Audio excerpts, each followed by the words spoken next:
We are here in Barcelona, still at Shop Talk Europe. And I brought a guest today. He's the author of this wonderful book that I finished reading this week, and it was just incredible. I have thousands of questions, but usually you used to ask the questions. So this is an interesting perspective. Yeah. Welcome to the show, Steve. Thanks for having me on, Paula. Here's Paula Macaggi, and this is episode 25 of my show. Welcome to OFFBounds. Steve, so let's begin with why you wrote Leadership.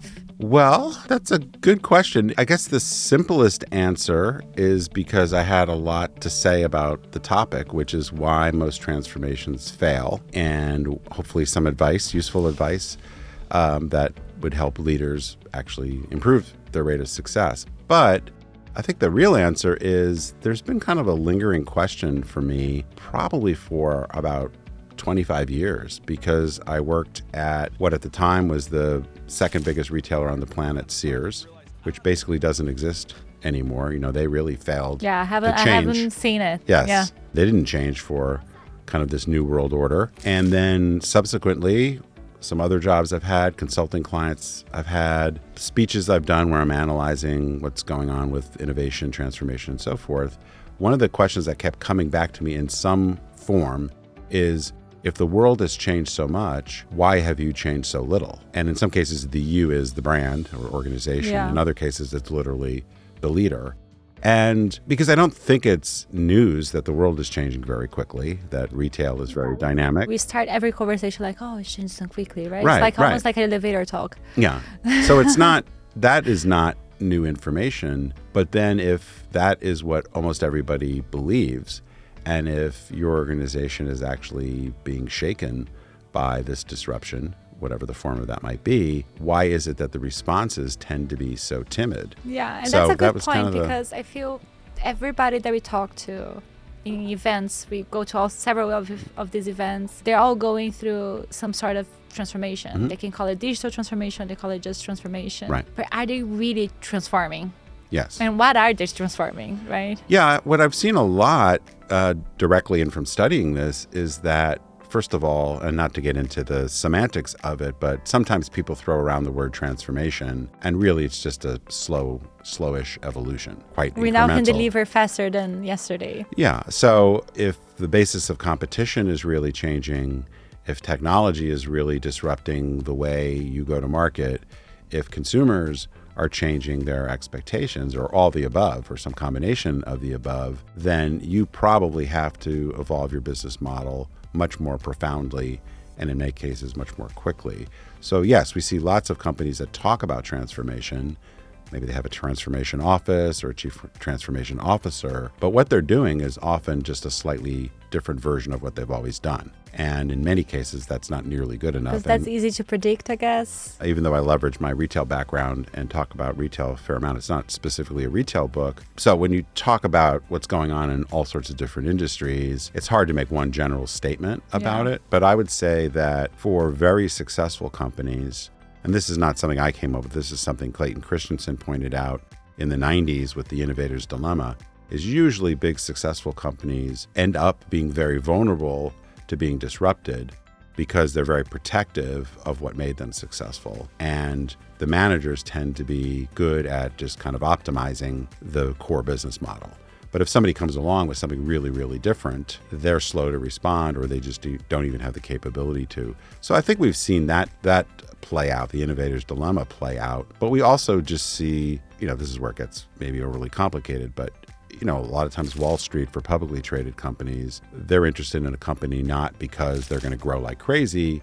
They're interested in reliable earnings. And so as a company, or as a leader of a company, you may not really be inclined to take more risk because that's not what your investors want. That's not what your board wants. So there's lots of reasons why people are slow to change. But there's also lots of examples of companies that are either gone or in big trouble or struggling for years because they failed to do very much to respond. Is that the case of department stores in the US that we were talking before? Yeah, I mean, sometimes I feel like I should just shut up about department stores because I've been such a critic of the slow pace of change at U.S. department stores. Things were pretty bad 15 years ago, and guess what? Things are only worse now with the passage of time. I keep seeing them talking a lot about the changes that they're doing, or, we're going to have like, I don't know, the metaverse or a presence, or they're trying to get somewhere, but... One of the things I would say, and it's not just about department stores, but what I often will say, if your business model is broken,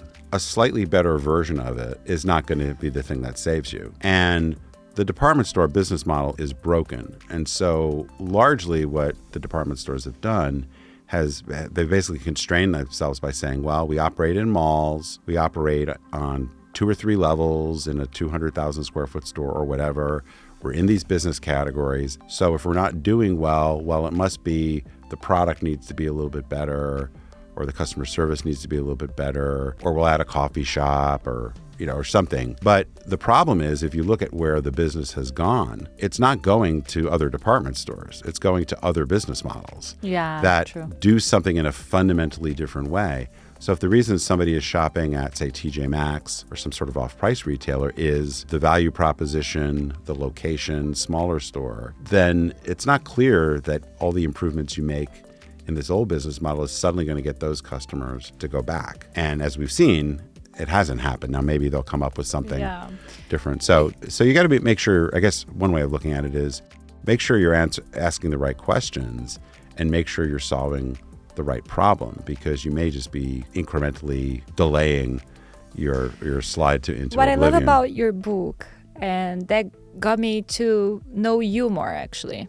I was like, I had no idea that Steve was like that. Now I'm getting nervous. No, it's good. Like, you're sharing a lot of vulnerable thoughts. So you shared one story when once someone from your team came to you like, I think this transformation is just going to make us suck less. Yes, right. Well, one of the things I try to do, as a writer, I wanted to challenge myself to write from more of a personal basis, but also part of the advice I was giving in terms of what leaders need to do to be able to transform is that they need to change themselves. And some of the changing of themselves is to see how their ego gets in the way, see how fear keeps them stuck, see how they oftentimes keep repeating, I've been successful because I'm really good at these 5 things. Well, those 5 things may not be relevant in a new world. So I felt like, not only have I had some firsthand experience where I've made those mistakes, but also if I'm going to suggest being more vulnerable, I need to be more vulnerable myself. And you can't think like you used to think. You have to change this mindset. And you gave 8 lessons that you've learned. Specific to the mindset or the mind shift, mind leaps as I call them, there's kind of the big picture change, which is the essence of the book, which is that in a world that's moving very fast and in a world where it's harder and harder to differentiate, in some cases just to get the consumer's attention or the customer's attention, much less actually give yourself meaningful differentiation, you fundamentally have to aim higher in the value that you deliver, and you have to move faster. Now, the speed of disruption is going to be different for different companies, different industries. So I always say the place where I take my dry cleaning, I don't think there's a lot of disruption in that business. Maybe I'll discover they have robots and AI that I don't know about. But, for the most part, it's a pretty slow and steady kind of change. But, in a lot of other businesses, if you think about retail with Shein and Temu's growth, right, that's very disruptive, happening unbelievably quickly, really, in a lot of respects.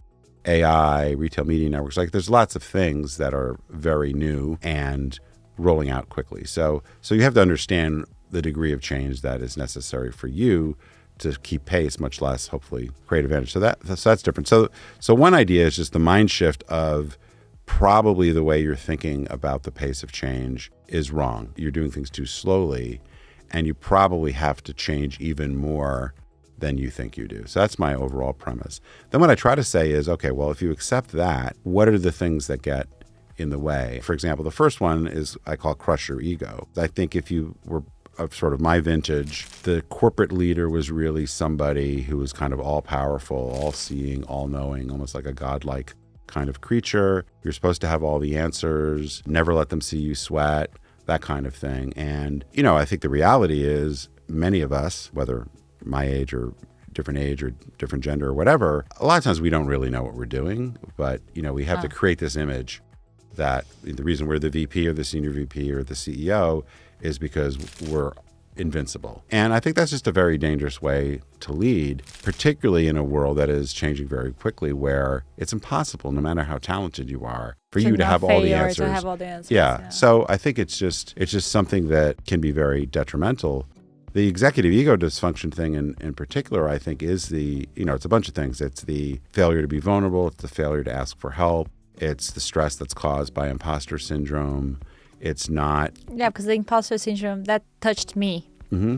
Well, particularly because I think we all have it, right? One of the things I say in the book, which is not an original idea, is that, ego is often our enemy. And it gets in the way of asking for help. It gets in the way of seeing problems in a different way. I think a lot of times if you're successful in corporations, it's this idea of what got you here is not going to get you there. But because you've had success, the tendency is to repeat the things that you've done that have brought you success in the past. Yeah. And that sometimes is very helpful, but it oftentimes is not. So we have to almost unlearn some of the things that have made us successful in order to be open to new possibilities. And what do you mean, when you say ask for help? Well, it can be anything. One of the things I talk about in the book is my own struggle with depression and anxiety. That can be one example, or addiction, or it might be a health-related issue. It also could be I'm struggling to understand, maybe it's AI. Everybody tells me I'm supposed to understand AI or it's supposed to be important, but I'm kind of afraid to admit that I have all these stupid questions, and I'm the senior VP, so and you can't ask because you're supposed to know everything. Right. Yeah. I think the vulnerability is to be curious and to be willing to ask for help. But, that help could come in terms of content expertise. It could come in terms of, one of the struggles when I was at Neiman Marcus was we talked a lot about how we wanted to obtain more younger customers. The fact of the matter is we didn't know anything about younger customers, but it was like we couldn't come up with a way to learn about it, which in one way sounds really simple, but we tended to be really reliant on agencies or whatever to come in and do these, fancy PowerPoint slides about it. But we were afraid to experiment. Do you think it'll make a difference hiring more, let's say, Gen Zs to... I think it can. I think it's always been hard to, predict the future. But I think with things changing so quickly, not only technology, not only consumer, but, obviously the macroeconomic environment can be quite different. We've gone through COVID. Things can happen that are very challenging to know how to respond to. So I think the reality of just being in a very complex, uncertain world demands that, on the one hand, we build agility into our business model, but it also means I think we have to open the aperture and be open to more perspectives. So whether you get that through your management team or your board or the types of people you hire, the agencies you work with, the consultants you lean on, the books you read, whatever it might be, I think you just have to be much more open because... And this is one of the mind leaps that you suggest, stay informed, stay... Yeah, the second one I call Wake Up, which is a little bit deliberately provocative, but I think where we see a lot of transformations fail and just mistakes are made is where either we haven't done the homework, essentially, for lack of a better term, to really understand what's going on. I worked with one client where the way they defined their competition basically prevented them from seeing new opportunities because they defined their competition so narrowly. They were wrong about the competition. Well, not completely wrong, but they were missing a lot of who they were really competing with and the reasons why they were losing market share. They just had to open up the aperture to consider more possibilities and take in more input.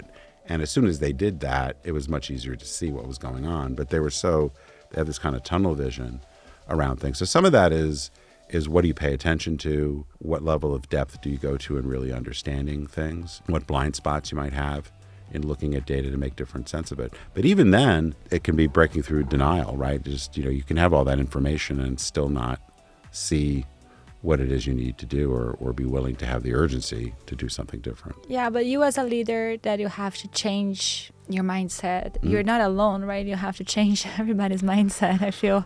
Right.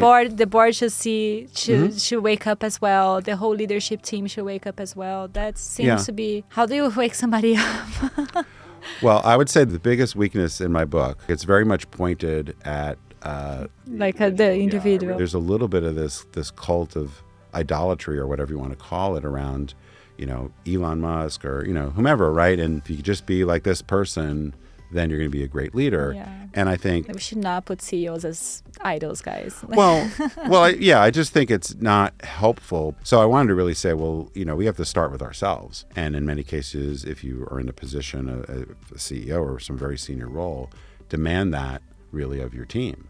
But a lot of it is if you're not doing it yourself, you don't have much credibility. Exactly. So I think but it is hard. And if you're not, particularly if you're not in a place where you can affect strategy directly, you hear some of this advice and you might go, well, that's great, but the idiots that I work for have to do it. You have to hey, I thought about you when I read this book. I think I should read it. Yeah, I actually have a friend who keeps sending things from the book to her boss in the hopes that he will change. Hopefully, if you are able to get some traction around applying some of these ideas, you're bringing people along with you, but they have to be willing. Yeah. They have to be willing to go and I'm along. going to say something like the word remarkable, which shows a lot in the book, and is pretty much attached to you because his podcast is called The Remarkable Retail. Yeah.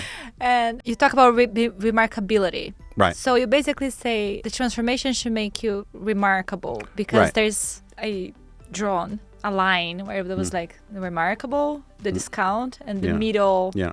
The middle Death and in the middle, remarkable. yeah. What do you mean by that? Well, so the way I use remarkable is actually stolen from my friend Seth Godin because he wrote this book, Purple Cow, about 20 years ago. And the point that he made was in a world that is very noisy, where there is a ton of information, ton of choice, that to be simply better than average often doesn't get you noticed in the first place. So it's an aspect of being really different, really unique, that is kind of table stakes for breaking through all the noise and separating yourself from the competition. Do you have an example of a retailer that has done it very well? I think a lot of the specialty brands, they've got a very clear idea of who their customer is, because I think that's part of the challenge too, is not try to be a little bit of everything to everybody, is to select the customers you really want to try to be successful with, and then find one or two, three things to really differentiate yourself on what I call amplify the wow. But the other part of remarkability is, or the idea of remarkability is literally that people will talk about your brand.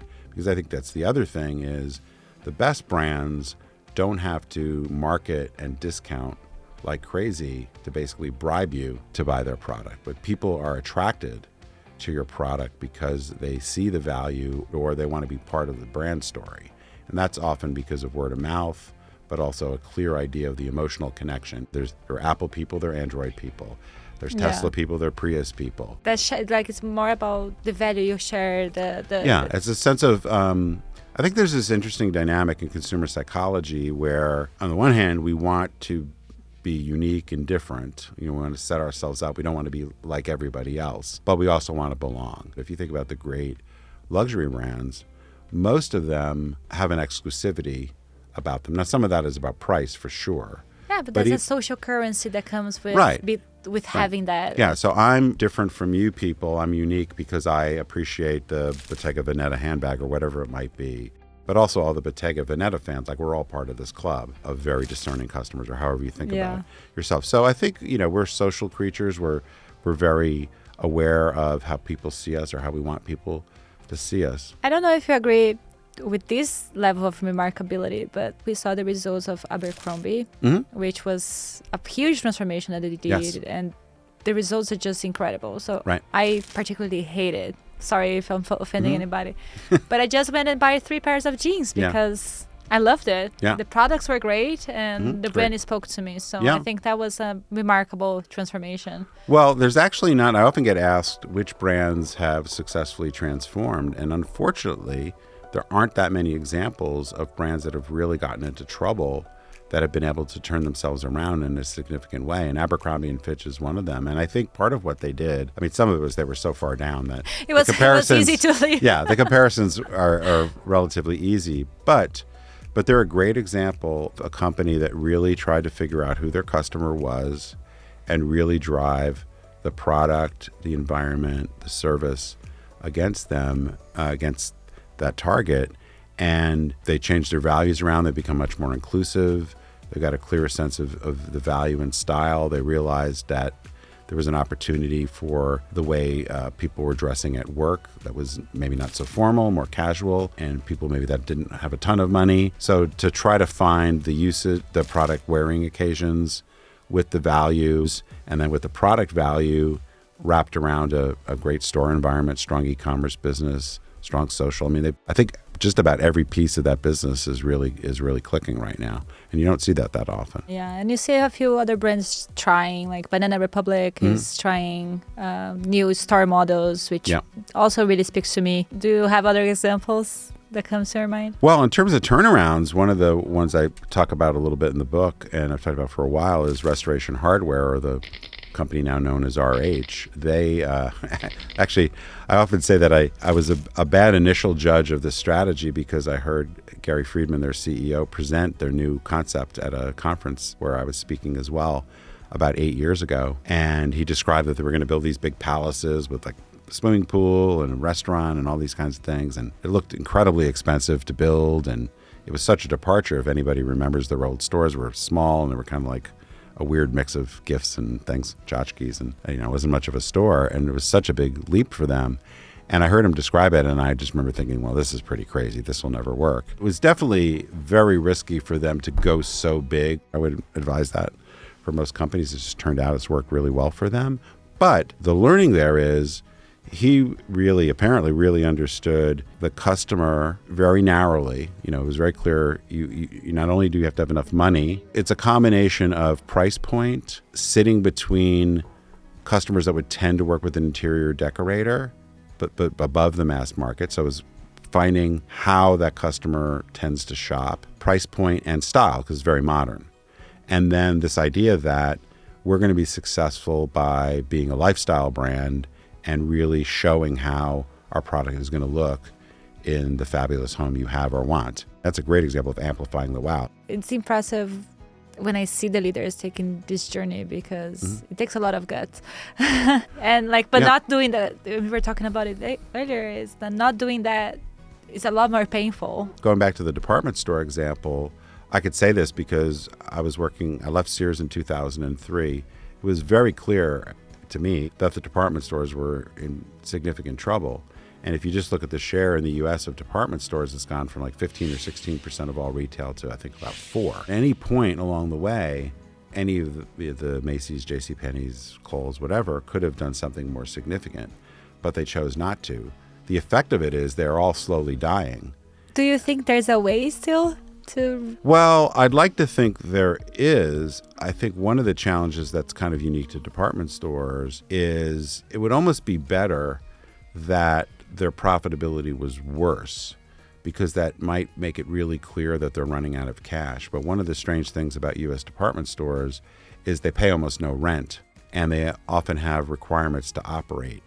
So a lot of mall operators would be happy to see the department stores leave, but they're going to have to pay them to go away. And eventually that happens. And it's like we can build some apartments or a hotel or offices or something. Something like more profitable. Right. But the cash flow performance, despite what looks to be just abysmal performance, is not that bad. Any other store that paid normal rents would be losing money like crazy, and they just couldn't sustain it for more than a year or two, which is why you see many of them file for bankruptcy, try to get all these leases. You don't see that many department stores file for bankruptcy because getting out of the leases is really not the problem. The problem is the sales. And so there happen to be some strange things that kind of keep them on life support for a long period of time. But it's very clear where they're going. So at this point, I think the capital investment it would take for them to really redo their existing stores in a fundamentally different way, or do an RH strategy of a really different kind of format, I just don't think they're going to get board or investor support to do it. Yeah. They might have 10 years ago, but I think it was last year that Walmart announced that they would invest $9 billion in renewing their stores and etc. That's the type of thing I think we need to see from these stores, maybe hey, we're going to just do everything again. Well, the answer there, which I think is a more, to try to make this not just about department stores, but I think one of the things to figure out is if your business model looks like it's running out of gas or is fundamentally flawed, the thing you need to do is to test more aggressively. It's not as if Macy's or anybody else couldn't have been testing different sort of formats. They basically watched So much of their business moved to off-price retail. So much of the cosmetics business moved to Ulta and Sephora. I mean, it's amazing the amount of revenue that's been transferred. And the whole time they watched, they very easily could have acquired Ulta. Know all the reasons they didn't do it. But once the customers have moved, Ulta has 1,400 locations now. Sephora has, I think, 1,200.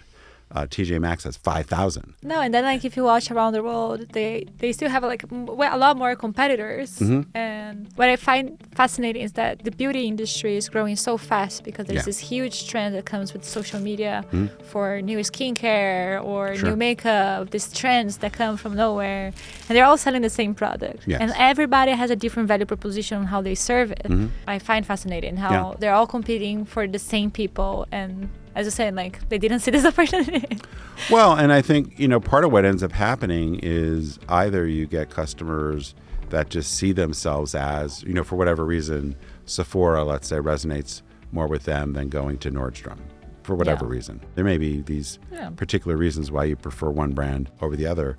Oftentimes, though, what's become more and more important, whether we're talking about online or we're talking about more kind of neighborhood shopping, is convenience is very dominant. So, I might go to Sephora or Ulta because they're closer to me and I can park right in front and get in and out.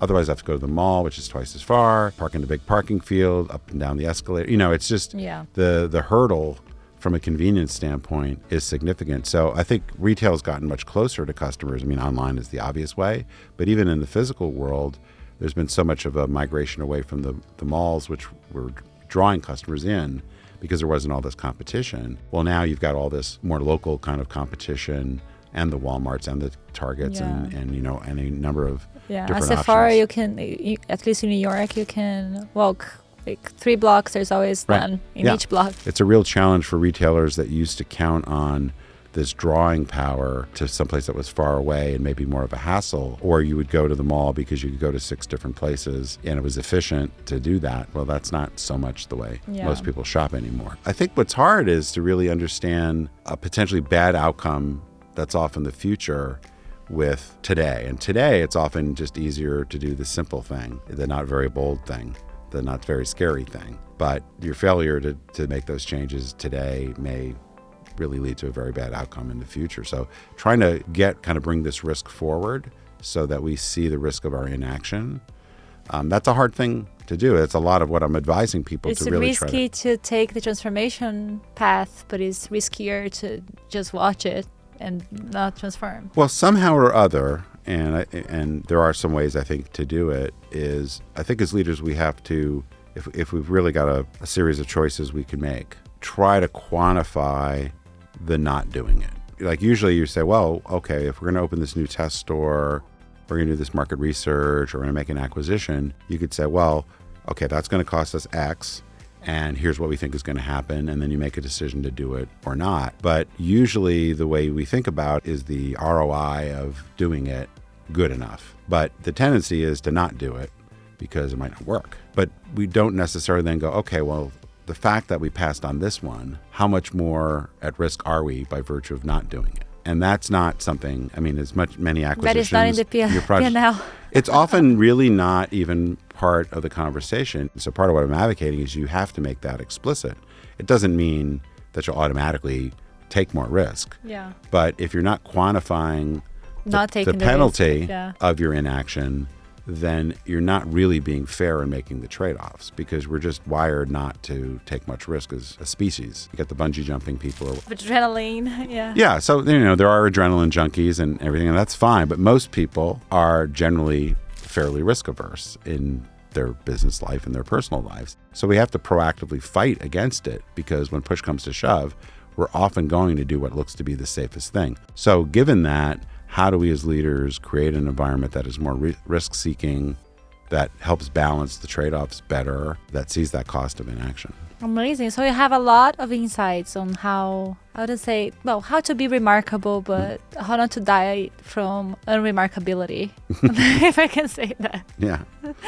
What did you say to the young leaders that are starting now in this path? I think the single biggest thing is to be curious. I think having this incessant curiosity really kind of a learning mindset, because I think, almost any position you're going to be in business, to be able to evolve your skill set, to often piece together disparate things, new ideas. Now, because the world is so flat, you can have whatever, we can go from banking to travel to whatever in a matter of seconds. We're often affected by our last customer experience. Like if I had a great experience with Amazon, it doesn't matter that I'm selling something else, right? It could just be, well, why isn't it as good as Amazon? Yeah. Or if I can use my phone, the example I use in the book is, if I can use my phone to check into my hotel, why can't I check into my doctor's office like that? So it's a lot of consumer shifts that are happening that doesn't belong necessarily to an industry. We have so many experiences all the time, many of them on our mobile devices, that I don't think we make nearly the distinction that it's a different category or